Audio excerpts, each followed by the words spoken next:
estar em casa, né? Eu agradeço, né, o conselho, o pastor, o meu pai, né, vindo aqui, o convite. E pode botar, por favor, Romero?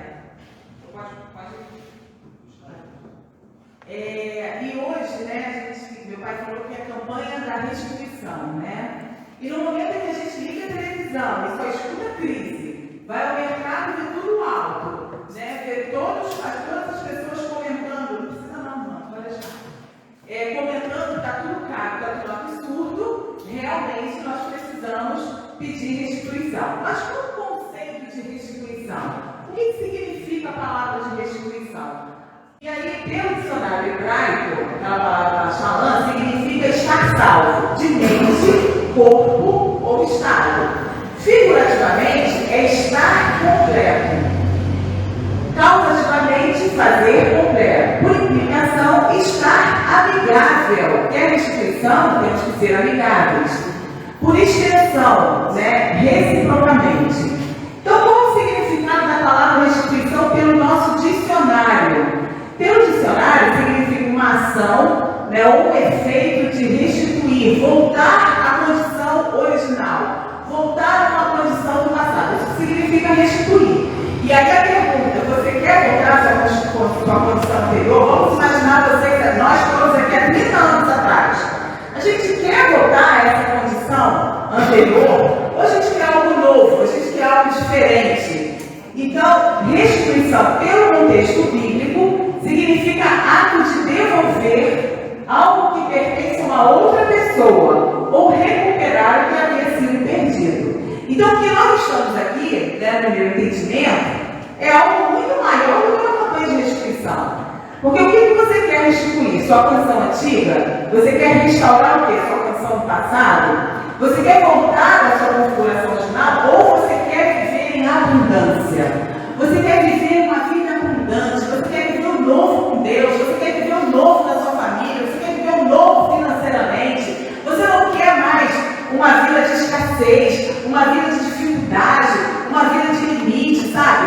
Uma vida ruim, uma vida triste. Então, nesse sentido, né, eu venho aqui para a gente falar sobre a abundância. E o conceito de abundância é justamente isso. É ter sobeja, é ter sobra, uma vida abundante, uma vida próspera. Então, eu vou pedir para os irmãos abrirem em Lucas, capítulo 11, versículos de 9 ao 10, que é o texto base da nossa mensagem. Lucas, capítulo 11, versículos de 9 ao 10.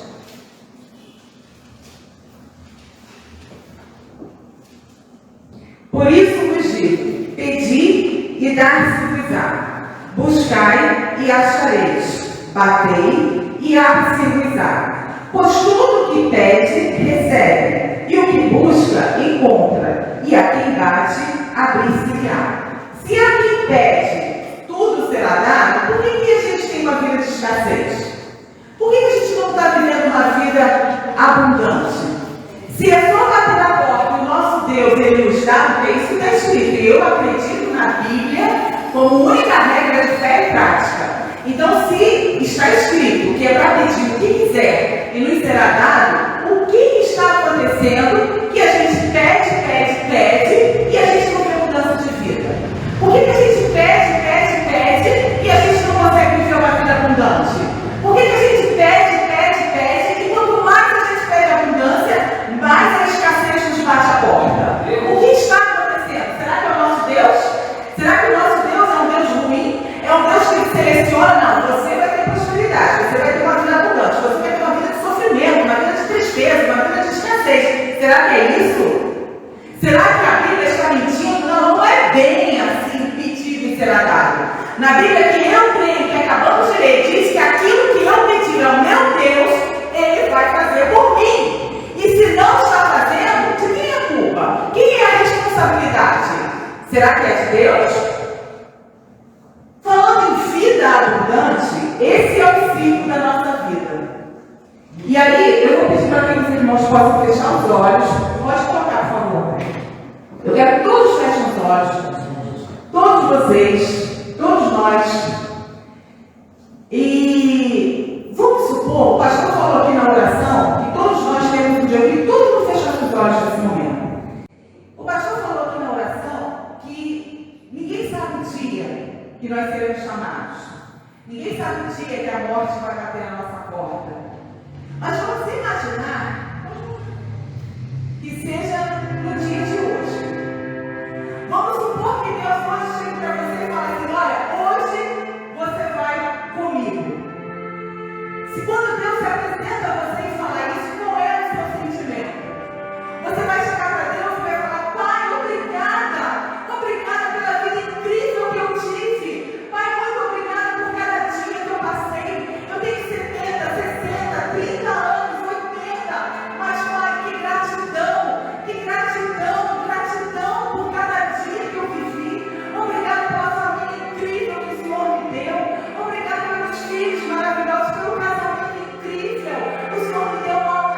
que todos os sonhos que você teve há 20 anos, há 30 anos atrás foram realizados? Ou você parte dessa vida frustrado, triste, aborrecido, porque você não fez nada do que você gostaria de fazer? E a pergunta, de quem é a culpa? De quem é essa responsabilidade? É de Deus ou é nossa? Pai, nesse momento nós queremos te louvar, nós queremos te agradecer por estarmos aqui na tua casa. E pedimos nesse momento, Pai, que o Senhor ministre aos nossos corações, Pai. Que não seja eu a falar, mas o teu Santo Espírito a falar por mim. Ministra, Senhor, nos corações. Toque, Senhor, em cada um que aqui está e vai trazendo a memória, Senhor. Vai trazendo a memória quais os sonhos, Senhor. Quais os sonhos que o Senhor tem dado, quais os sonhos que precisam ser realizados. O que é viver em abundância, o que é viver em escassez. E que o Senhor possa estar nos mostrando, Senhor, na noite de hoje, Pai, qual é a nossa opção, qual é a nossa escolha. E que o Senhor nos ajude, Pai, nessa escolha. Em nome de Jesus. Amém. A vida, irmãos. Eita, saiu. A vida, ela tem um início, um meio e um fim. Ninguém está aqui para viver a semente, né? E aí, nessa introdução que eu fiz agora, é uma reflexão breve sobre a nossa vida. Como nós temos vivido a nossa vida? Será que nós temos vivido culpando o governo pela nossa escassez? Culpando o trabalho pela nossa escassez? Culpando a igreja pela nossa frieza? Culpando a esposa pela nossa tristeza? Culpando o marido pela nossa felicidade? De quem é a culpa? Culpando o presente por um passado que já aconteceu lá atrás. Irmãos, tem pessoas que não conseguem ser felizes no dia de hoje porque se remetem a questões do passado que aconteceram há 50 anos atrás. E esquece de viver o hoje. E esquece que a vida é um ciclo. A gente nasce, a gente cresce e a gente morre. E a pergunta é, o que temos feito no meio desse período? E preparando o texto, esse texto ele foi voltando a minha Bíblia, eu vendo várias vezes. Eu falei, não, então Deus quer que a gente traga esse texto. E esse texto é escrito em Jó. E ele diz o seguinte: você esquecerás as suas desgraças, lembrando apenas como águas passadas. E esse é o princípio fundamental de uma vida abundante. Como você quer ter uma vida abundante se você só fala desgraça? Se você só assiste desgraça? Se você só vê desgraça? Irmãos, eu não tenho uma crítica à televisão, não. Mas é impossível uma pessoa que assiste Record 24 horas por dia, naqueles telejornais, ser feliz. É impossível. Porque é um telejornal que só fala de morte, de estupro e violência. Hoje eu estava chegando no trabalho, estava dando na televisão assim, no hall elevador, e estava lá, fulano morre baleado na Marechal Rondon. É uma rua que eu passo sempre. Imediatamente me deu o que? Um medo. Na mesma hora, é um medo, porque nós recebemos aquilo. Então, de que você tem alimentado a sua mente? O que você tem alimentado a sua mente? Você tem alimentado a sua mente daquilo que pode lhe dar esperança? Daquilo que pode fazer você viver em abundância? Ou você tem vivido no medo, paralisado, com medo de tudo, com medo de sair, com medo de estudar, com medo de trabalhar, com medo de ir para a rua, medo de fazer uma coisa diferente, medo de começar de novo? Tem gente que tem uma vida medíocre, fala, não, estou muito velho para mudar. Que isso? A Bíblia está cheia de exemplos de homens e mulheres que foram levantados já com idade avançada. E o nosso Deus lá de Abraão, Sara, é o mesmo Deus de hoje. Então, dentro desse propósito, a gente precisa dizer que a escolha é nossa. A escolha é nossa de viver uma vida de escassez, lembrando do passado como se ele estivesse acontecendo hoje. Ou você quer ter uma vida de abundância, você quer ter uma vida incrível, ou você quer ter uma vida medíocre, uma vida de sofrimento. E aí, como você parte? Você parte com aquele sentimento de dever cumprido, de gratidão. Pai, obrigado porque eu tive uma vida. Pode me dar um pouquinho de água? Obrigada. Então você sai com aquela sensação de dever cumprido, que você teve uma vida incrível, que você agradece a Deus por isso, ou até na hora da morte você fala assim, você não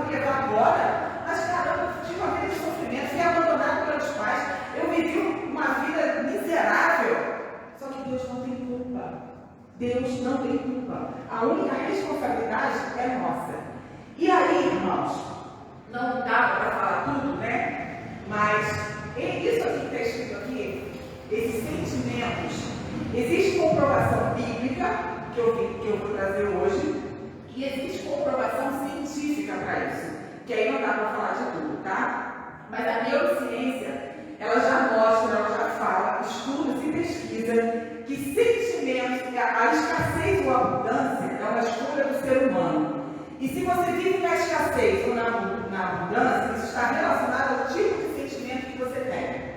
Então, quais são os sentimentos que fazem você vibrar na escassez?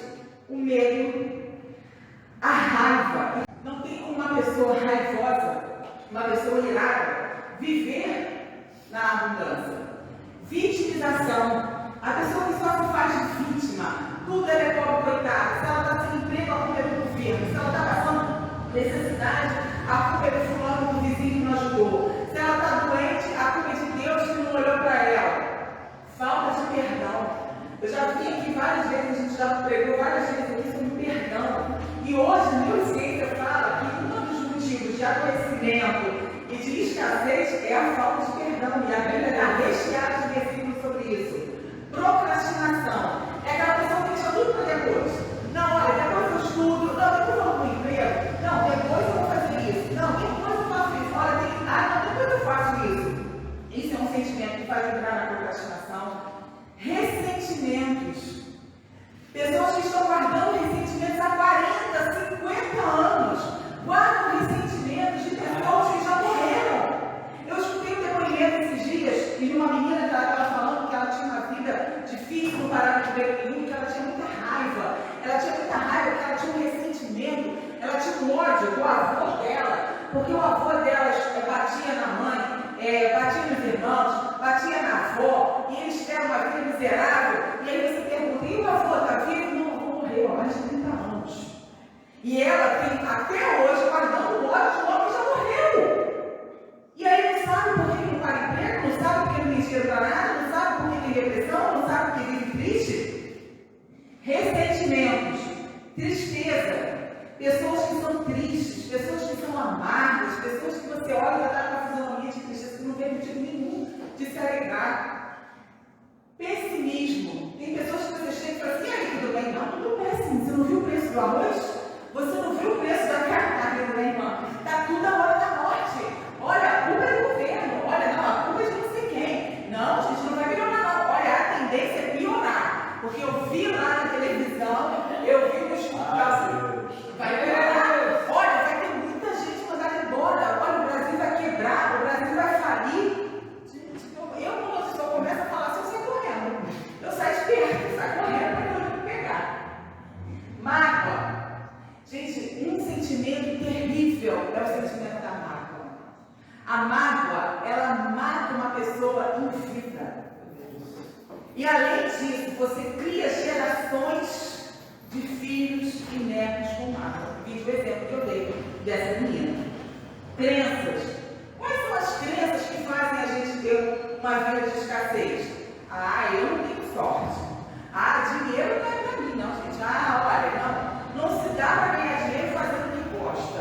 Ah, não, ó, isso aí não vai dar certo, nada dá certo para mim.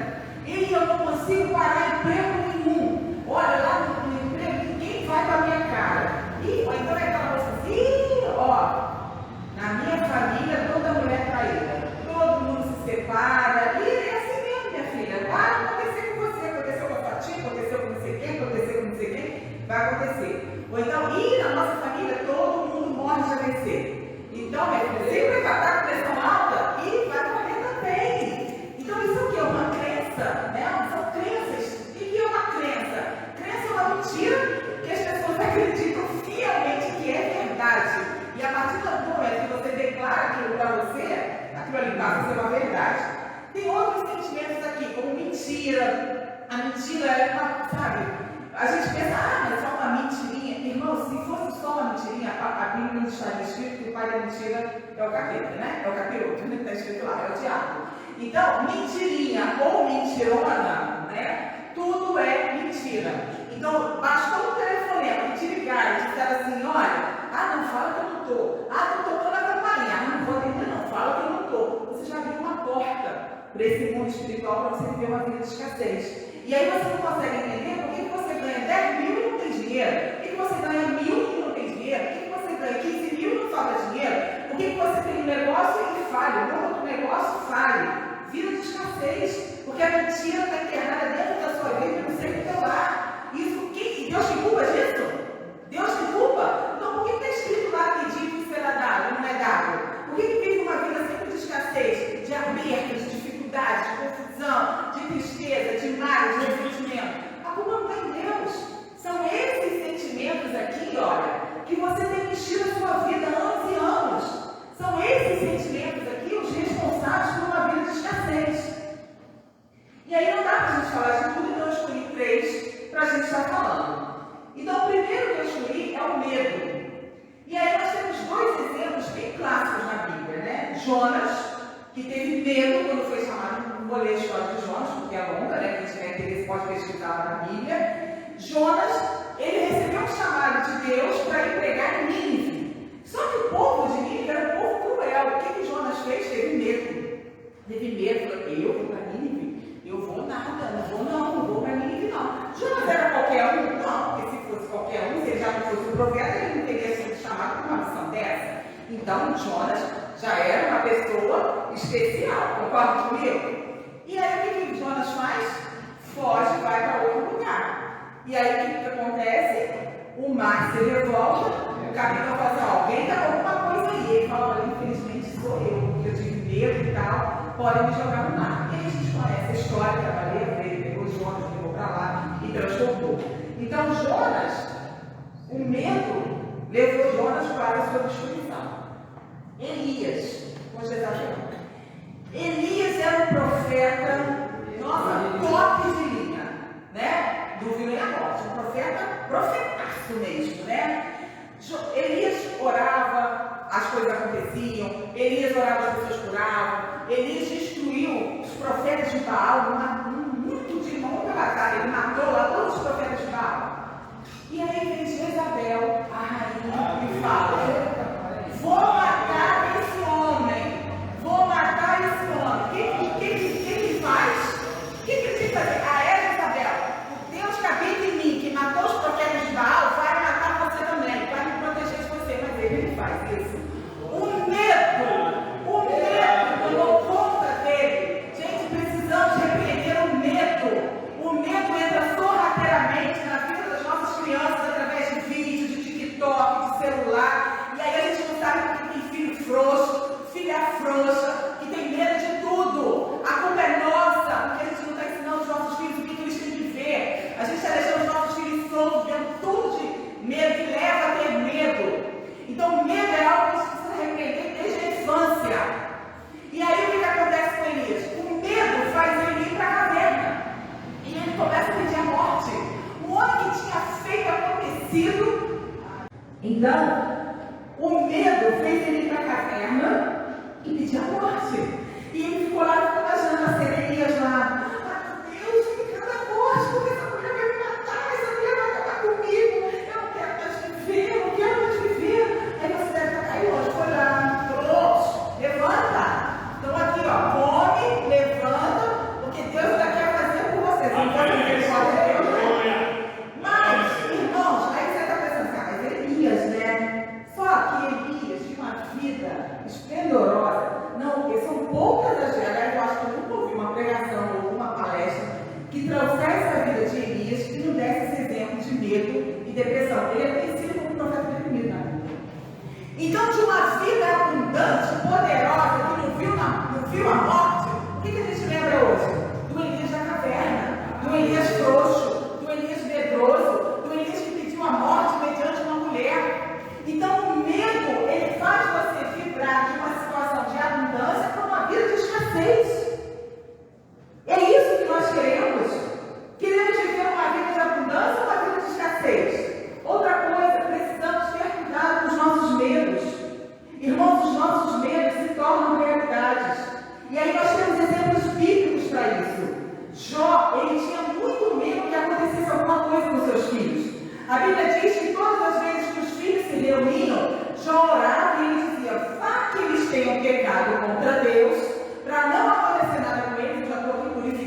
Todos, numa única noite, todos morreram.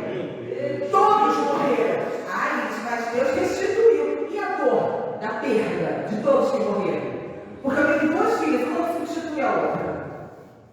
E essa dor que Jó teve que conviver por toda a sua vida, Deus restituiu. Mas e a dor? A escassez do sofrimento. E sofrimento é escassez. Outro exemplo, Saul. Saul, ele tinha muito medo de perder seu trono, do trono ficar sem o seu herdeiro. O que aconteceu com Saul? Numa batalha, ele acaba se cometendo suicídio e morre. A gente conhece a história, inclusive o neto dele virou mendigo. E depois o filho do filho dele virou mendigo. Depois Davi conseguiu resgatar, soube que ele estava nas ruas e botou para morar no palácio. O neto de Saul virou mendigo e andava pelas ruas. É isso que você quer para a sua geração? É isso que você quer para o seu neto, para a sua neta, para os seus filhos, para os seus bisnetos? Ou você quer uma geração de netos prósperos, de filhos prósperos, abençoados? E eu não estou falando de prosperidade de dinheiro, não. De abundância de dinheiro, simplesmente não. Eu estou falando de uma vida abundante, de uma vida feliz, de um casamento abençoado, de uma família abençoada, da pessoa fazer o que gosta, encontrar realização, filhos fortes, netos fortes. Amém. É isso que nós queremos? Ou queremos ver uns netos, os filhos fracos, medrosos? Irmãos, essa situação de televisão é tão séria. A Isadora sempre teve medo de dormir sozinha. Depois que começou a entender as coisas, ela ficava com medo de dormir sozinha. Ela sempre falou isso. Não, tenho medo. E eu tinha que dormir com ela, ou a irmã dormir, ou ela dormir com a gente. E de tanta oração, graças a Deus, ela acabou com isso. Só que eu não crio filha para ser frouxa. Eu crio filha para enfrentar o mundo. Eu crio filha para fazer mais do que eu faço, do que eu fiz a minha vida inteira. Eu não crio filha para ficar de mimimi. Eu crio filha para ser forte, porque é isso que a palavra ensina. Então você para de ensinar seu filho a ser medroso, a ser frouxo, a achar bonitinho, criança medrosa, ver videozinho de fantasma, não dormir sozinho, meu primeiro. Não! Temos que criar homens e mulheres fortes, sabe por quê? Porque Jesus já aborta. E a gente estava conversando aqui, Henrique apavorado com meu pai, falando que estão fechando as igrejas aqui e ali. Eu falei assim, gente, uma surpresa. No final dos tempos, esses tempos irão cair. Nenhuma igreja ficará levantada, porque é isso que está escrito na Bíblia. É isso que está escrito em Apocalipse. E talvez nós não vivamos essa perseguição, mas talvez os nossos filhos e netos viverão. E será que eles vão ter a mesma coragem e ousadia do povo lá que estou indo para a cova dos leões, mas eu não nego meu Cristo? Será que as minhas filhas vão falar, deixa que eu vou ser devorado por leão, mas eu não nego o Deus dos meus pais, o Deus da minha voz, o Deus da minha vida. Ou você está criando um filho frouxo que na primeira perseguição vai negar Cristo? Para quem que você está na terra? Para quem que você gerou filhos? Para quem que você tem netos? Porque a nossa responsabilidade é absurda de formar uma geração forte. Então, o medo é algo que paralisa. E não é só isso, é medo da vida. Não, eu não vou fazer esse curso, não, eu não vou trabalhar porque eu tenho medo, não, eu não vou fazer isso porque eu tenho medo. Que isso? Deus tem uma vida incrível para cada um de nós. E você vai ficar paralisado pelo medo. Outro sentimento. Vitimização. Os textos estão aqui, depois se vocês quiserem ler, só o de Mateus que eu vou pedir para abrir para ler. O que é a vitimização? Irmãos, a vitimização é aquela pessoa que sempre culpa o outro. Se você foi mandado embora, a culpa é do seu patrão. Se você não estudou, a culpa é dos seus pais.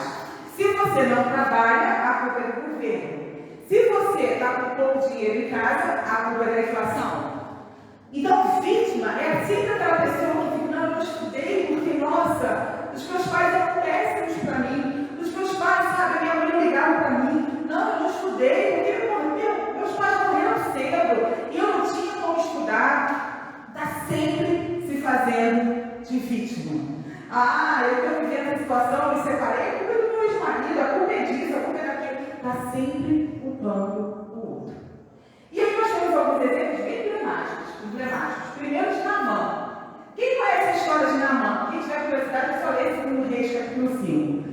Naamã era um forte capitão do exército, e aí ele foi acometido de lepra. E aí a empregada escrava, né, da casa dele falou: olha, lá na minha terra, lá na terra de Israel, tem um profeta.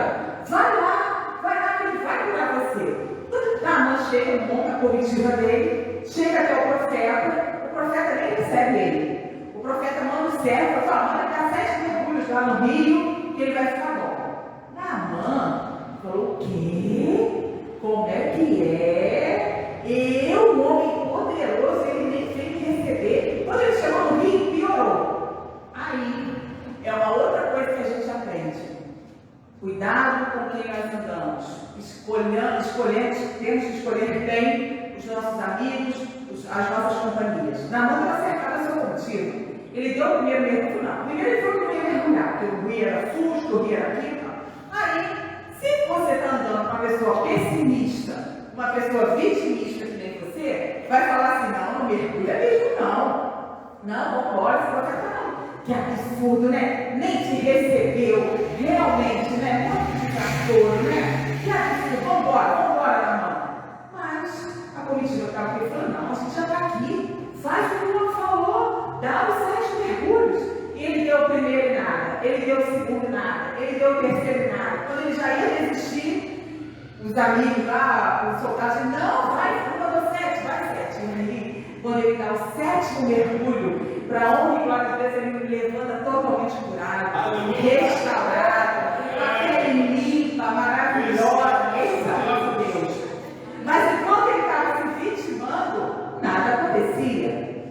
Adão, Gênesis 3, Adão e Eva, a gente conhece a história, né? Adão, quando foi pego lá com Deus, o que ele fala? Olha, a culpa foi da mulher que se mandou, se vitimando. Ele falou assim: olha só, Deus, e culpando até Deus, porque ele culpa a mulher e Deus. Ele diz que foi a mulher que o Senhor me deu. Aí você critica Adão. O que a gente faz no dia de hoje? Ah, Deus não vale por mim, não. Não, Deus, ó, tudo dá certo com mas Deus não gosta de mim, não, gente. Deus está olhando para o outro, porque a culpa é de Deus. Eu fui mandar ele embora, não tem culpa não, a culpa foi de Deus. Irmãos, a responsabilidade é nossa, de tudo que acontece na nossa vida. Então Adão, assim como Naamã, ficou de mimimi, de vitimismo. O que é o que se fazer de vítima? Então, na cabeça de Adão, ele foi vítima de Eva e foi vítima do próprio Deus. Deu para entender? Leia o texto, Jesus Cristo. E aí você está falando assim: Iris, por que Jesus está aqui? Irmãos, o texto, Jesus, quando está lá na cruz, o que ele fala? Pai, Pai, por que o Senhor me abandonou? Ele se sentiu abandonado. E ele falou com Deus: poxa, Pai, por que o Senhor me abandonou? Deus respondeu a ele: não. Jesus, ele fala, ele se vitimiza, né, entre aspas, né? E aí ele diz: poxa, você me abandonou, eu estou sozinho. Vamos parafrasear: poxa, Pai, eu estou sozinho aqui, só fez eu sofrer pra caramba por causa desse povo. Esse povo está fazendo isso tudo comigo. Mas numa versão, no momento que ele diz o quê? Pai, perdoa, porque eles não sabem o que eles fazem. Tem uma versão que fala isso. E quando ele morre, é como se Deus estivesse falando assim: agora sim eu te conheço. Agora sim, esse é teu filho amado. Eu vou fazer terremoto, eu vou rasgar a véu, vou fazer terra tremer, vou ressuscitar, porque este é o meu filho. O meu Jesus não é o Jesus de mimimi, não é o Jesus que fica se vitimando, mas é aquele que diz: todos esses que estão me fazendo sofrer, todos esses que desgraçaram a minha vida, Pai, perdoa eles. Você sofreu como Jesus sofreu. Você pode ter morrido, você pode ter perdido seus pais, você pode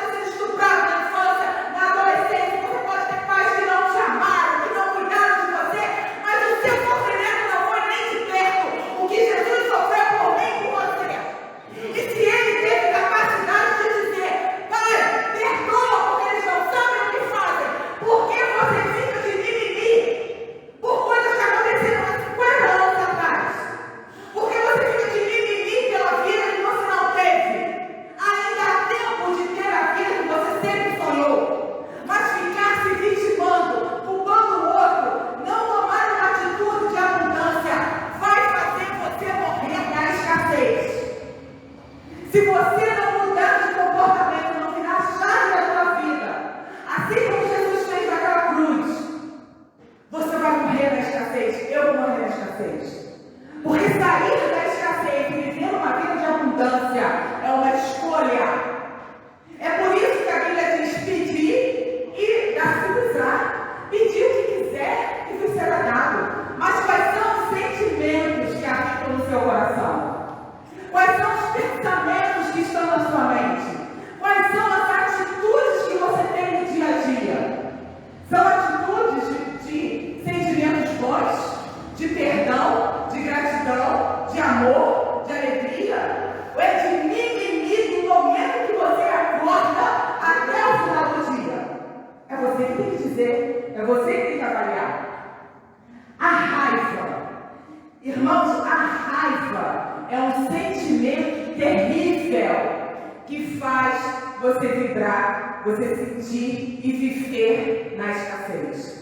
Pessoas raivosas, elas não conseguem ter uma vida abundante, porque elas estão sempre dando choque, então você não consegue. É impossível uma pessoa raivosa, e eu estou falando isso por experiência própria, e no final tem a parte que eu vou contar de mim, né? Então, pessoas raivosas, elas não vivem uma vida de abundância, elas vão viver na escassez. Eu posso ganhar 30 mil, vai chegar no final do mês e não vai ter dinheiro para nada.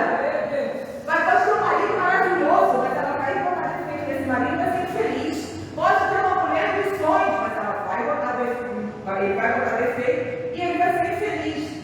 Moisés, em Números 20, capítulo versículos 7 ao 13, esse texto aqui me fala sobre o que aconteceu com Moisés. Deus mandou Moisés dar voz de comando à rocha para sair água. Mas tem outros sentimentos ali também, como murmuração, reclamação, tá, irmãos? Também faz tudo virar escassez. E aí, pela murmuração do povo de Israel, que é um exemplo clássico de murmuração, né? Acho que a gente se enquadra também, que a gente critica o povo de Israel, mas a gente também murmura um bocado, né? Então diz que Moisés, pela murmuração e pela reclamação do povo, o que ele faz? Ele bate na rocha. E aí, por essa atitude de raiva de Moisés, ele perdeu a grande bênção de caminhar na terra prometida e de passar por uma determinada cidade, que Deus falou, por conta disso, o povo não vai passar por aqui. E aí aumentou ainda mais o tempo de jornada deles. Por um acesso de raiva, que a Bíblia diz que Moisés era um homem manso. Moisés era um homem manso. Aí o povo tem culpa? Não. O povo não tem culpa. Por muitas vezes fazer pregação, mas também, gente, aquele povo, o povo não tem culpa de nada, porque a responsabilidade é nossa. Ninguém pode tirar você do sério. Ninguém pode fazer você ter ataque de raiva. Você tem porque você quer, porque falta controle em você. E o único que vai viver a escassez é você. Não é aquele que te causou raiva, é você. Então você tem que pensar na balança. O que vale a pena? Vale a pena explodir e viver uma vida assim, ter acesso de raiva e viver na escassez? Ou não? Eu quero uma vida leve, uma vida em paz, uma vida feliz, uma vida em abundância, quero realizar meus sonhos. Então você pensa, o que é melhor, o que é mais forte para você? Sansão. Juízes 13 a 16 retrata a vida de Sansão. Irmãos, Sansão foi consagrado desde o ventre da sua mãe. E ele foi escolhido para ser o maior juiz de Israel. Só que Sansão, se você olhar a vida de Sansão, foi uma vida de raiva. A vida de Sansão toda foi de raiva. Matava urso, matava leão, botava fogo no negócio dos filisteus, e brigava com o sogro, e brigava com não sei quem. A vida dele inteira foi uma vida de raiva. E aí o que aconteceu com Sansão?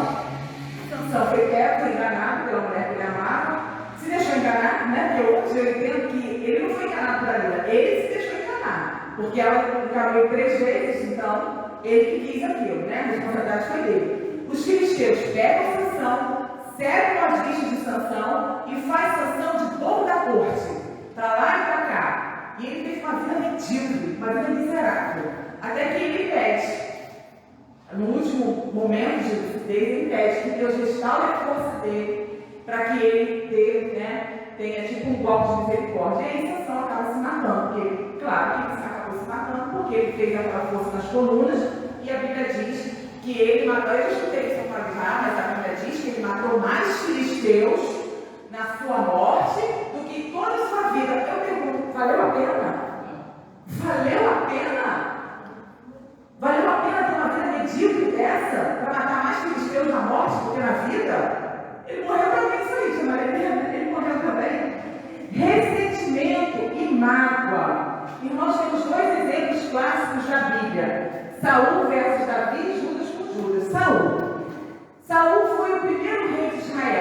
estou correndo um pouquinho agora para adorar, irmãos.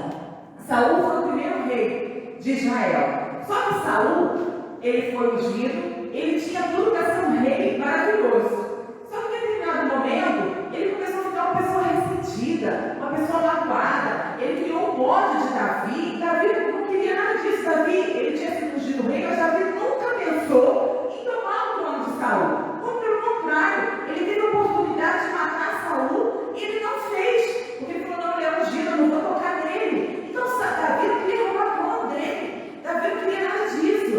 Mas ele criou uma raiva, um ressentimento, uma mágoa, um ódio de Saul muito grande. Então, e onde essa mágoa, essa raiva levou, né? Saul. Judas versus Judas. Irmãos, às vezes, a nossa mágoa, o nosso ressentimento é contra nós mesmos. Judas, ele teve um ressentimento tão forte contra ele mesmo, de ter entregue Jesus, né, de ter traído Jesus, que ele tirou a própria vida. Irmãos, eu vou falar uma coisa muito séria agora aqui, que eu nem nunca tinha parado para pensar, mas preparando essa pregação, isso me veio à tona. O ressentimento e a mágoa são tão terríveis. Os dois exemplos bem clássicos que a gente tem na Bíblia, os dois se mataram. Os dois cometeram suicídio. Saul cometeu um suicídio em batalha e Judas se matou. Então não brinque com a mágoa, com o ressentimento.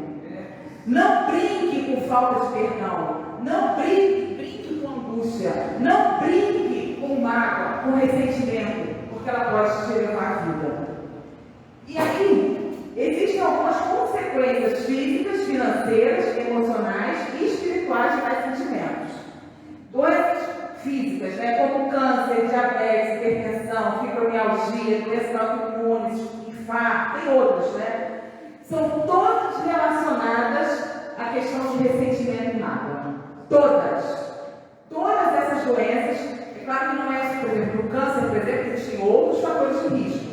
Mas, como eu sempre falo, quando eu venho falar sobre câncer aqui, em qualquer outro lugar, existe um livro chamado Psico-Oncologia, que foi uma pesquisa imensa, que trata fez vários estudos de caso, onde doenças, questões emocionais, fizeram pessoas desenvolver câncer e morrer por conta disso. Doenças como ansiedade, transtorno da ansiedade generalizada, depressão, psicoses, neuroses, loucura, suicídio. As doenças da mente, elas estão praticamente, nas questões que são de hormônios, questão genética, né? Mas a grande maioria está toda relacionada com emoções. Afastamento de Deus, adoecimento espiritual. Existem pessoas que são ressentidas contra Deus. Existem pessoas que não chamam Deus de Pai porque tiveram uma experiência tão caótica com o Pai que não conseguem. E aí transfere essa raiva do Pai para Deus. E pessoas que são ressentidas contra Deus, têm raiva de Deus. Pobreza. Aí o que a neurociência faz? Comprova cientificamente que esses sentimentos também levam à escassez financeira. Que aí não é. Hoje não dá para explicar o porquê. Mas leva também a pobreza, falta de dinheiro, escassez. Você pode ganhar 10 mil e ainda assim não ter uma vida de pobreza. Vai chegar antes do final do mês, você não vai ter dinheiro para nada. Miséria, nada vai para frente, está tudo errado para mim, blá, blá, blá, blá, blá, blá, blá. E aí, de todos, o que eu acho mais importante é isso aqui. Sabe por que eu acho isso aqui importante? Porque isso aqui é a vida do outro.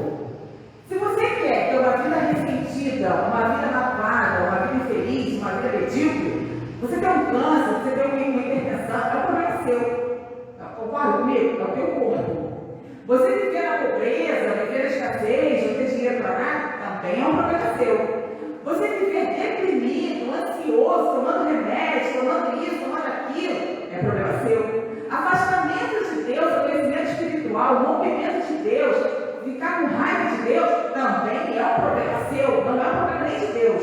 Mas pais doentes gerarem filhos doentes que vão formar famílias doentes, aí é um problema gravíssimo, porque é um problema nosso. Porque a partir do momento que a criança ela cresce vendo pais ressentidos, magoados, mãe que magoa o pai que magoa a mãe, que magoa a sogra, eles vão dizer assim, não acredito no casamento, não acredito nisso. Pessoas, crianças que crescem ouvindo os pais falarem mal de Deus, falarem mal disso, mal daquilo. Eu não quero esse Deus dos meus pais, porque esse Deus é um carrasco. Não quero isso para mim. Então a nossa responsabilidade é muito grande. Porque aqui, todos nós estamos bonitinhos, limpinhos, cheirosinhos, arrumadinhos, mas dentro de casa. Qual exemplo que nós estamos dando para os nossos filhos? Será que eles estão vendo exemplo de amor, de perdão, de alegria? Será que é isso que eles estão vendo? Ou eles estão sendo criados num lar ressentido, de mágoa, de briga, de intriga, de confusão? Porque aquilo que eles têm é aquilo que eles vão formar. Então, cuidado com aquilo que a gente está produzindo. Mas, em contrapartida, viver uma vida de abundância, o que é isso? É só dinheiro? Não, é sucesso. É um carro maravilhoso, uma casa maravilhosa. Irmãos, uma vida abundante é tudo isso aqui. É você ter um objetivo, seja ele qual for, e você alcançar esse objetivo. É você ter assim, bens materiais, é você ter saúde, é você ser feliz com a sua família, é você encontrar um grande amor, ou se você não encontrou um grande amor, ame-se a si mesmo. Não fique ressentido porque você não casou, porque você não... Não, ame você mesmo, o amor é eterno. É ter uma questão financeira, sim, é ter sucesso naquilo que você faz, mas é aquela sensação de ter uma vida incrível. Ai, a minha vida é maravilhosa, é ter uma conexão, uma relação com o nosso Deus incrível, de paz, de comunicação, de interligação. Não, eu e Deus somos um só. Então, sentimentos que geram essa abundância, essa riqueza, que fazem ser próximos e realizar nossos sonhos, são sentimentos totalmente diferentes daqueles que nos fazem ficar na escassez. Então, tem vários sentimentos. Eu tenho aqui três, tá? Primeiro é a gratidão. Irmãos, esse sentimento de gratidão é fundamental. Tem pessoas que são ingratas. Tem pessoas que são ingratas com Deus. Tem pessoas que são ingratas com amigos. Tem pessoas que são ingratas com família. Que não conseguem agradecer por nada. Eu já preguei aqui um dia, já falei isso e falo sempre. Irmãos, quando eu sento no vaso para fazer xixi, para fazer cocô, eu agradeço a Deus. Eu agradeço, muito obrigada por xixi estar saindo naturalmente. Obrigada, sabe por quê? Porque eu vejo mulheres sofrendo com tumores gigantescos, comprimindo o intestino, comprimindo bexiga, não conseguem girar. Eu vejo pacientes que fizeram terapia, né, que agora tem outra unidade, pacientes que trataram câncer ginecológico e saem, ficam boas do câncer, ela ganha uma nefrostomia, que é uma borrachinha do rim aqui nas costas, fica um saquinho de urina, uma bolsa de colostomia, e muitas já saem com uma borracha no estômago, porque também não consegue comer mais. Então, quando eu como, eu não vou agradecer. Quando eu faço xixi, eu não vou agradecer. Vou agradecer sim. Vou agradecer sim. Quando eu tenho uma relação sexual com meu marido, eu agradeço a Deus, glória a Deus e aleluia. Porque tem mulheres que têm tumores na vagina e fecham a vagina que nunca mais vão ter relação com o marido. E o marido vai largar. E que não vai sofrer. Eu não estou falando uma coisa, não. São coisas que a gente vê no dia a dia. Existe um ambulatório de sexualidade na unidade 2 do câncer, unidade do HC2, e que foi essa necessidade, essa demanda foi tão grande que criaram um ambulatório só para isso. E essas mulheres chegam lá sofridas, chegam lá se sentindo rejeitadas, se sentindo humilhadas, se sentindo abandonadas. E você tem saúde, teu marido tem saúde, você está levando sexo com teu marido, minha irmã, é uma vergonha. Falando que vai fazer greve de cama, de sexo, porque está com raiva do teu marido. Tem um monte de mulher bonita, cheirosa, gostosa, querendo dar seu marido de graça. E você quer abundância de tudo, a gente fala tudo, né? Né, pastor? Né? Então deixa de ser boba. Sabe? Deixa de ser boba. Marido, você reclama que a tua mulher gasta dinheiro no salão, você está olhando o cabelo da outra. Invista na tua mulher. Deixa ela fazer as unhas, fazer cabelo, ficar bonita para você. Aproveita. Aleluia, isso é legalzinho. Essas coisas. Sabe? Então, por que eu vou agradecer? Eu vou agradecer sim. Isso eu aprendi com uma colega minha lá na escola. Ela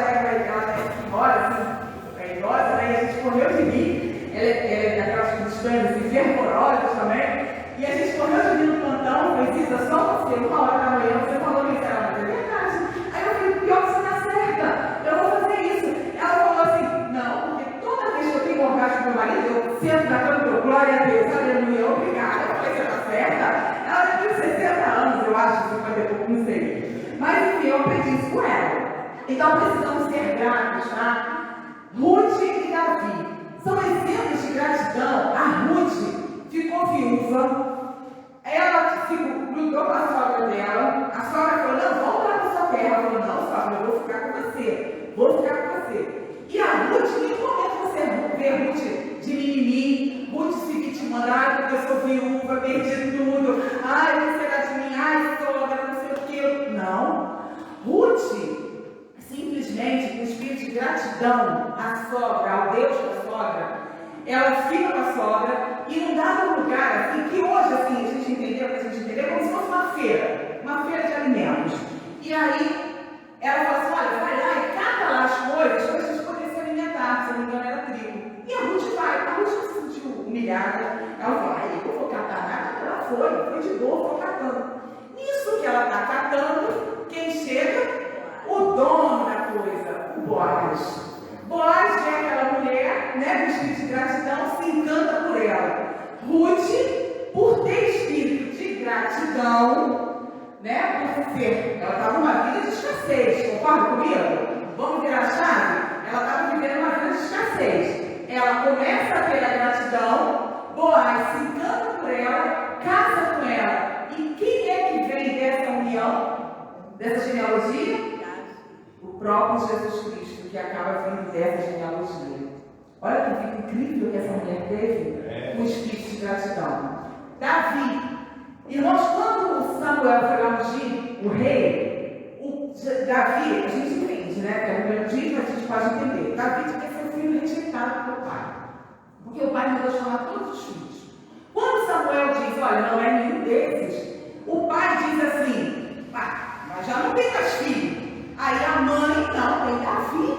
Davi não nasce no pastor de ovelha. Aí vem Davi, vai lá, é esse o novo rei de Israel, porque eu não vejo como vê o homem, eu vejo pelos olhos, né, de Deus, dos olhos da fé. Davi, se você analisar toda a história de Davi sempre tem um coração grato a Deus. Por isso Davi saiu de pastor de ovelha e foi o maior rei de Israel, em toda a história dele. Perdão. Irmãos, perdão são exemplos clássicos. Jó e José. Enquanto Jó estava questionando Deus, isso aconteceu comigo, o que aconteceu, para que aconteceu, estava lá naquele debate com Deus, nada aconteceu. Mas a partir do momento que Jó ora pelos amigos, a Bíblia diz que Deus muda a sorte de Jó e restitui tudo em dobro. Então entende como é importante a questão do perdão? Então Jó, ele poderia ter falado assim, poxa, os meus amigos me traíram. Nós temos pessoas que foram traídas por amigos, por sócios, há 20 anos atrás. Falam disso como se estivesse acontecendo agora. Jó, em nenhum momento falou assim, meus amigos me abandonaram, meus amigos estão me caluniando, meus amigos estão me acusando. Não! Jó vai e ora por eles. E vida que segue, vira a página. E por isso Jó teve uma vida abundante. Alegria.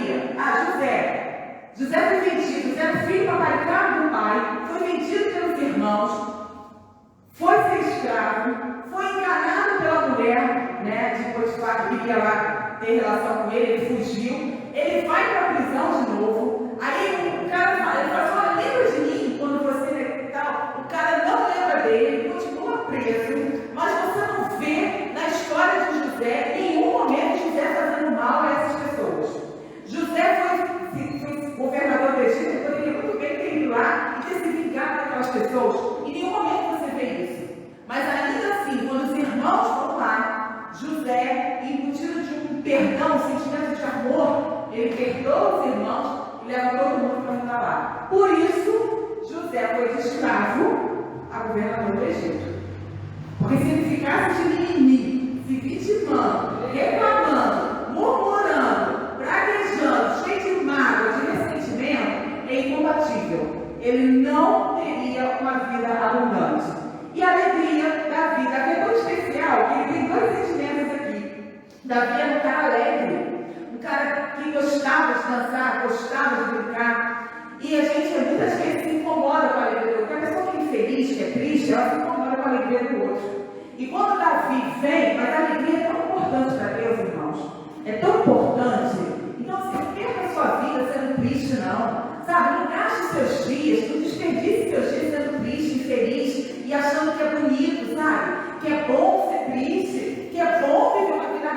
concorrente, que é bom sofrer. Não, não é bom não. Deus se alegra de ver seus filhos alegres. Sabe por quê? Porque Ele não fez você como coroa da criação para ter uma vida de miséria, uma vida de escassez, uma vida de tristeza, uma vida de lamentação. Ele te fez e mandou o Filho dele morrer por você, para você ter uma vida de alegria. Então por que você tem prazer no sofrimento? Por que você bate no peito e diz, ai, eu não dormi nada essa noite só chorando? Que isso? Então Davi, ele gostava tanto de ser alegre, Deus se importa tanto, que quando a esposa dele, Mical, repreende Davi ganhou uma batalha e veio dançando no meio das pessoas, rindo. E aí ela vai e recrimina. Você, o rei, rindo, dançando com o povo. O que aconteceu com ela? Deus se enfureceu tanto com a atitude dela que secou o ventre dela. E ela não pôde gerar filhos. A filha de Saul, primeira esposa de Davi, nunca gerou filhos. Então cuidado com o que sai da sua boca, porque Deus está vendo. E aí você não consegue entender porque as coisas não acontecem na tua vida. Hoje pode não ser tão claro como a gente está registrado na Bíblia. Não, vou secar seu ventre porque você recriminou. Mas quais são as recriminações que você tem feito sobre pessoas no seio da tua casa? Quais são os assuntos que têm saído da sua mesa de almoço, de jantar, de café da manhã? O que você tem falado sobre as pessoas da sua casa? Sobre seu vizinho, seu próximo, sua família, seus parentes? Porque Mical falou de Davi, recriminou o fato de ele ser alegre. Ela não fez fofoca, ela não fez calúnia, ela não fez intriga, simplesmente ela chamou a atenção de Davi. E olha o que aconteceu com ela. Então, coisas incríveis acontecem com quem é grato, quem perdoa e quem vive em alegria. E aí você pode estar pensando assim, isso daí são exemplos de Bíblia. São exemplos da Bíblia, né? Esse homem aqui, o William, é um canadense. Ele foi filho de pastor, filho de missionário. E ele conta que, em nome da religião, o pai dele fazia atrocidades com ele e com os irmãos.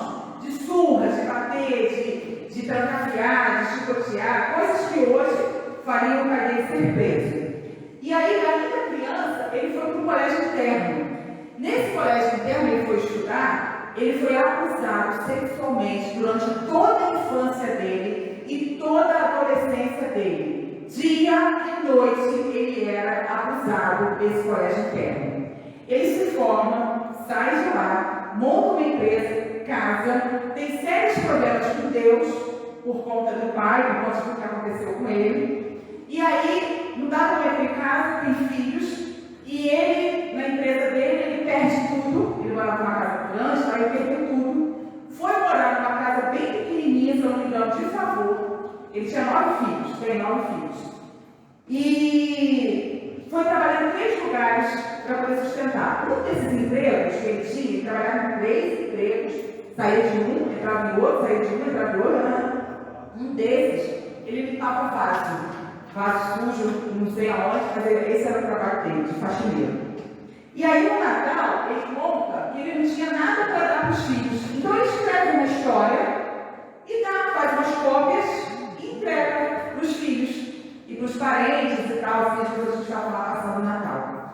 Irmãos, e essas cópias que esse homem escreveu foi nada mais, nada menos do que o livro A Cabana, que foi traduzido em 41 países, que foi best-seller ano após ano, filme campeão de bilheteria.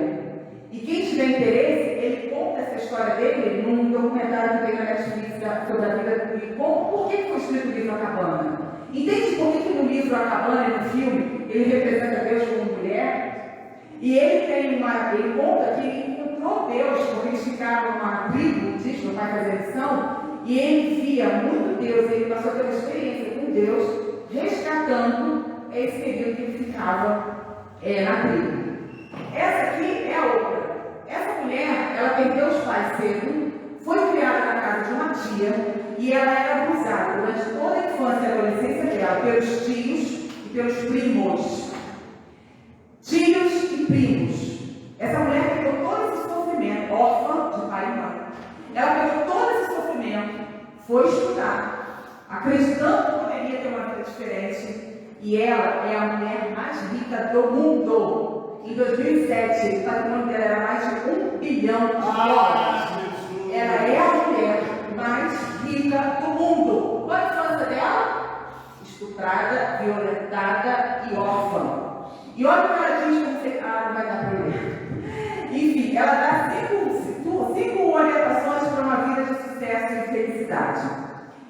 Uma delas, ela diz que é a gratidão, que ela já começa o dia agradecendo que acordou bem.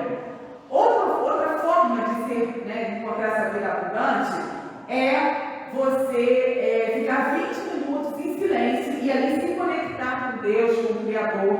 Então é uma forma que ela tem de trabalhar a questão da espiritualidade. Outra coisa que ela fala é você viver o presente. É você não viver o presente e esquecer o passado, deixar o passado para trás. O passado não vai te dar nada, não vai te devolver nada, mas o que você vai fazer, sim, é que vai fazer diferença na sua vida. Um outro conselho que ela dá é viver sempre acreditando que a tua vida é uma vida maravilhosa, que você vai mudar e que as coisas vão mudar para você. Aí de repente você fala assim, esse exemplo aí é só lá no Canadá, nos Estados Unidos. E aí eu apresento para vocês essa mulher aqui. O nome dessa mulher é uma neurocientista, o nome dela é Elaine Orives. Essa mulher, ela estuda a mente desde os 16 anos, ela sempre se encantou, ela era uma terapeuta, hoje ela é neurocientista, reprogrammadora mental. Essa mulher aqui, ela estava grávida, foi abandonada pelo pai, pelo marido, pelo pai da criança, ficou com uma dívida de R$700 mil, tentou suicídio 5 vezes, e ela tinha filhos pequenos, o filho dela nasceu com problema de saúde, que fez vários tratamentos, por fim o médico falou, olha, só transplante, ele vai morrer. Ela perdeu casa, não tinha onde morar, foi morar no escritório dela, tentou suicídio 5 vezes, com uma dívida de R$700 mil, e ela queria entender o que tudo acontecer com ela, porque ela falou, eu pensava positivo, como pode tudo? Ela era ateia. E no meio de todo esse sofrimento, ela encontra Deus, ela fala sobre isso, e muitos momentos ela chorando, e ela diz que ela ouvia nitidamente assim, a voz de Deus falando assim, não, minha filha, é só mais um pouquinho, já vai acabar isso. Essa mulher afundou sua mente nos estudos, foi estudar, foi estudando sobre neurociência. Hoje, essa mulher tem um patrimônio de mais de 100 milhões de reais. Ela recebeu um prêmio essa semana de mulher de empreendedorismo aqui no Rio de Janeiro. Tem uma reportagem com ela essa semana na CNN, e ela saiu de uma condição de miserável, de tentativa de suicídio. Seu filho ficou totalmente curado, porque ela entendeu o que ela tinha que fazer com o filho, e ela saiu dessa situação de escassez. E hoje ela tem uma vida abundante, uma vida maravilhosa. Não é só a questão financeira, mas ela é uma pessoa feliz, seus filhos são felizes, e ela faz a diferença na vida das pessoas. Se vocês tiverem curiosidade, procurem, o nome dela é Elaine Orives, ela é do Sul. E aí, essa é a minha vida. Então, eu sou a Elaine Orives, não sou a outra também. Mas, irmãos, eu também saí de uma situação de escassez. E hoje eu vivo uma vida de abundância. De repente você vai dizer assim, por que isso aqui? Então eu vou explicar para vocês. Então a vida abundante não é simplesmente você ter dinheiro, né? É você ser feliz, você ser grata. Então, hoje eu tenho a minha alma gêmea, como diz o povo, eu tenho um casamento feliz, graças a Deus. Eu tenho uma família feliz, né? Só que nem sempre foi assim. Esse aqui, para quem não sabe, quem não conhece a minha história, é o pai das minhas filhas, filho da igreja. Sobrinho da minha tia Sônia ali, gente. Então, eu fui casada com o pai das meninas por 11 anos, né? Me separei. E eu sempre culpei na minha mente, eu nunca coloquei um contra o outro, mas eu sempre culpei, todos os sentimentos que eu coloquei para vocês, irmãos, eu coloquei porque eu vivi isso. Eu sempre culpei o jogo, o fato de a gente ter perdido tudo, o fato de estar vivendo naquela situação, mesmo enfermeira, trabalhando, pelo público. Eu passei situações até de necessidade de bolsa de comida, de mantimento da minha casa. Me senti sozinha, me senti rejeitada, me senti abandonada, e ficava nesse mimimi, nesse negócio e tal, e com muita dificuldade de dar a volta, né? De 3 imóveis, eu agora estou morando de aluguel, enfim. Mas eu entendi que a única responsabilidade foi minha também. Então eu comecei a trabalhar a questão do perdão. A questão do perdão e da responsabilidade. Eu não posso culpar mal, o outro ficar de mimimi. Então eu tinha duas opções, eu ficava naquela situação, eu virava a chave da minha vida. E o Deus que eu creio diz que pedir o que quiser me será dado, então o erro está em mim. Então, irmãos, eu quero dizer para vocês que hoje essa foto aqui só é possível porque eu nunca joguei as minhas filhas contra o pai delas. E um belo dia, eu e ele, nos abraçamos na cozinha e pedimos perdão um para o outro. Choramos muito. E eu falei, José, me perdoa por tudo, porque casamento não é um só que erra. Então eu estou tirando de você a culpa. E ele também me pediu perdão, e nos abraçamos. E esse momento aqui só é possível porque houve perdão, porque houve gratidão. E eu falei, Jesus, obrigada pelas duas filhas maravilhosas que você me deu. Irmãos, essa aqui é a minha sogra, porque mesmo separando, a gente não, sogra continua sendo sogra, né? Então, essa aqui é a minha sogra, e o meu sogro, os pais do sogro. Irmãos, no dia do meu casamento, eu não falei com a minha sogra, eu não a cumprimentei, porque eu vi que aqui é mais antigo, sabe disso. Que, sabe, eu me casei no meio de muita raiva, de muita briga, de muito, sabe?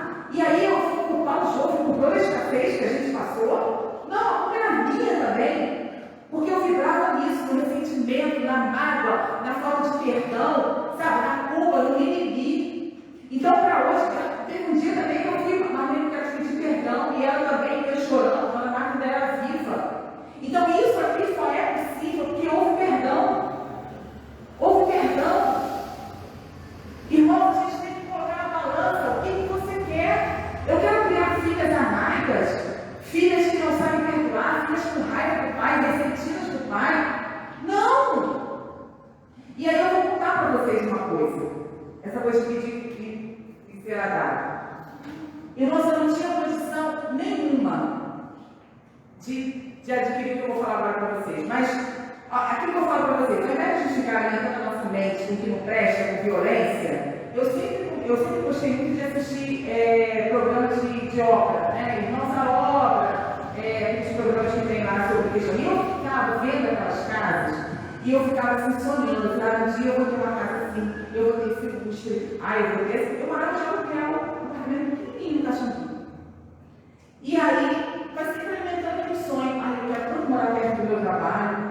Trabalho com Isabel, eu queria morar perto do meu trabalho, não queria morar longe.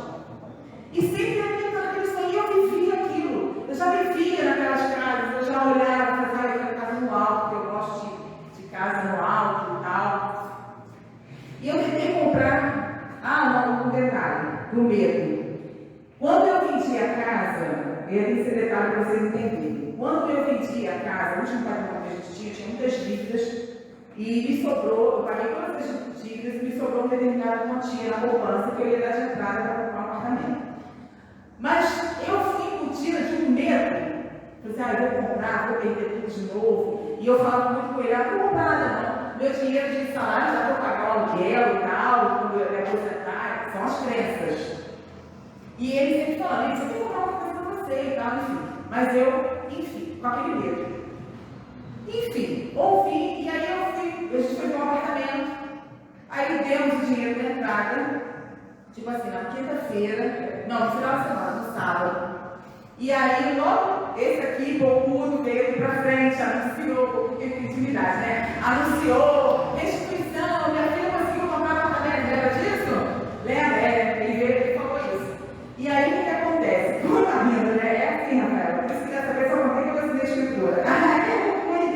E aí, quando a gente foi dar entrada na Caixa Dilma, na época, solta aquele decreto lá, dizendo que os financiamentos pela Caixa, os financiamentos de imóveis, só poderia ser 50% do valor do imóvel. E eu não tinha.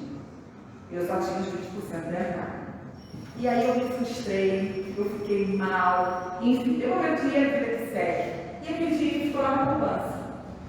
Mas, irmãos, quando eu falo do medo, é tudo, inclusive o uso do dinheiro. Se você usa o dinheiro com medo de não dar o dinheiro até o final do mês, com medo que as coisas estão altas, com medo de não dar para pagar as contas, isso realmente vai acontecer. E toda vez que eu usava, as contas não fechavam e eu usava o dinheiro da poupança, eu ficava com aquele medo, né? O medo era tão grande que eu não queria nem ter um saldo. E fui usando. A mãe de uma amiga morreu, toma aqui, vou fazer o enterro. Fulano vai precisar de dinheiro, toma aqui, tal, não sei o que, tá bom. Não Natal, eu fui comprar um vestido para a tia Delícia. Lá no nosso shopping, eu e a Bel. Passei o cartão de débito na poupança e a moça da loja falou assim, olha, estou recusando.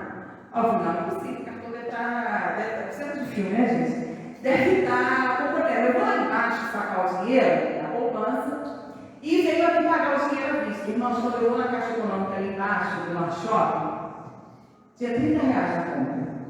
Dinheiro que eu tinha entrado no apartamento, imagina quanto não era, né? E aí eu fiquei pálida, comecei a chorar. A Bel não sabia o que estava acontecendo, o segurança dele disse, olha, para um copo d'água, tal, enfim. Mas fiquei mal, falei, cara, perdi tudo de novo, como é que pode? Agora tem que começar do zero, não tem mais que aquele era a minha segurança. Mas eu usava dinheiro com medo, com medo. Se eu estou usando dinheiro com medo, eu estou falando para Deus que eu fiz realmente escassez. E é isso que vai vir para mim. Pois bem, mas sempre com aquele sonho da casa. Por isso, quando as coisas, por isso que pedi que fizesse ser agradável e milagre.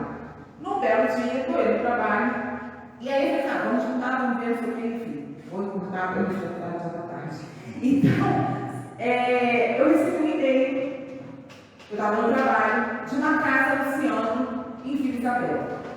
Irmãos, quando eu fui abrindo as fotos da casa, eu falei assim, era a casa dos meus sonhos, era o que eu queria, era no alto, é perto do meu trabalho, 2 minutos do meu trabalho, ela tem 3 andares, ela está me fazendo escritório, ela tem uma banheira, ela está doida com banheira, eu pedi isso para Deus, eu falo assim, eu quero tanto uma banheira, eu quero tanto uma banheira, não precisa de piscina não, eu quero um terraço, porque se meus pais quiserem morar comigo, dá para fazer aqui em cima para eles não querem não, sabe? Falaram que não querem ficar comigo não, porque eu sou uma filha muito ruim para eles, então eles não querem. Mas era isso que eu pedi para Deus. Então, quando eu fui abrir, no meu coração veio aquilo. É sua, vai ser sua. Mas sabe quando eu tinha poupança, irmão? Eu estou estudando de novo, tinha 15 mil. 15 mil não dá nem para documentação. E eu precisava de uma determinada quantia. Eu precisava acho, de 80 mil. Quando eu chego a casa, aí ele fala, mas aí eu fiz essa casa vai ser minha, já me vi na casa. E aí eu chego em casa, Eduardo fala assim, agora vê se pode, Santander me oferecendo um empréstimo de 80 mil, eu dei um pega, vamos comprar uma casa. Que isso? Eu vou pegar um empréstimo de 80 mil, eu falei, pega porque é de Deus. E aí, eu depois tive que fazer a obra e fomos ver a casa, enfim. E aí a dona da casa, olha só a história, ela me conta, ela chegou, depois ela me contou, ela falou assim, eu estava tão desmotivada, estava mais de um ano querendo vender essa casa, eu falei, era para ser minha, por isso que você não conseguiu vender. E quando falaram minha vida, eu estava desmotivada, porque as pessoas vinham uma pessoa até a casa. Quem quer comprar uma casa, vai vir sozinha, vai vir com o marido, vai vir com a família. E foi muito engraçado, que nós dois ficamos chorando com a boca aberta na vila, que ela conta, que ela fala assim, quando eu vi você entrando com a sua família, com suas 3 filhas, com o teu marido, e você olhando, você falando, não, eu vou fazer isso aqui e tal, eu senti uma força, uma alegria, eu falei, meu Deus, que não é essa, que furacão é essa? Parece o furacão do Espírito Santo, que você não conhecia. Irmãos, resumo da história. Quando a gente deixa de mimimi, deixa de raiva, deixa de ressentimento, deixa de mágoa e começa a viver na gratidão, as coisas acontecem. Para a honra e glória do Senhor, eu consegui comprar a casa, fizemos a obra da casa. A casa ficou exatamente para a honra e glória do nosso Deus, do jeito que eu queria, do jeito, com a torneira que eu queria, com o luxo que eu via. Então, ao invés de você ficar alimentando a sua casa com recó, alimenta a sua casa com o que você sonhar. Sabe, se você não tem ainda uma profissão, assista programas que a gente tem profissão, que tem isso já, né? Documentários sobre isso, para que Deus te mostre qual a profissão, qual o sonho que você vai querer. Então, eu quero dizer que vale a pena perdoar, vale a pena a gratidão, vale a pena você esquecer o passado, porque enquanto eu estava lá pensando no passado, nas perdas, nada acontecia. Mas a partir do momento que eu liberei perdão, eu vivi uma vida de gratidão, Deus moveu céu e terra para realizar o meu sonho. E o meu Deus é o seu Deus, é o mesmo Deus. Então o nosso Deus não muda. Deixa eu passar. Concluindo, pode colocar a foto, né? Concluindo, fomos feitos à imagem e semelhança de Deus. Temos o seu DNA, núcleo das suas células, e Ele habita em nós. E aí a pergunta, o que você tem obrigado Deus a mover dentro de você? Você tem feito Deus habitar dentro de você, o Espírito Santo habitar dentro de você, num coração grato, num coração alegre, num coração de paz, ou num coração de raiva, de ressentimento, de passado, de mágoa, de falta de perdão, de ira, de raiva, o que você tem obrigado Deus a conviver dentro de você? A morada de Deus não é simplesmente no céu, mas é dentro de você. Só você e Ele sabem quais são os sentimentos que habitam dentro de você. Só que os sentimentos que habitam dentro de você, você tem obrigado Deus a conviver. Você tem obrigado Deus a conviver com coisas que te aconteceram 50 anos atrás, com rejeição, com passado, com abuso, com traição. Ou você tem feito Deus conviver com alegria, felicidade, paz, gratidão, renovo de vida? Será que você tem feito Deus conviver com reclamação, com murmuração? Qual o sentimento? E aí, esses sentimentos que habitam dentro de você fazem você tomar uma escolha, fazer uma escolha. Ou você quer viver uma vida de abundância, ou você quer viver uma vida de escassez. Mas saiba que a resposta e a responsabilidade é minha e sua. Porque os grandes homens da Bíblia e os homens atuais que tiveram seus bens restituídos, que tiveram uma vida de abundância, têm uma vida de abundância, eles tomaram uma decisão. E todos eles falam as mesmas coisas. Quer ser abundante? Vive uma vida de gratidão, uma vida de perdão, uma vida de alegria, esquecendo das coisas que para trás ficam, prossigo para o alto, que é Jesus Cristo. Vamos ficar de pé, gente. Olha, uma hora, me perdoe pela hora, né?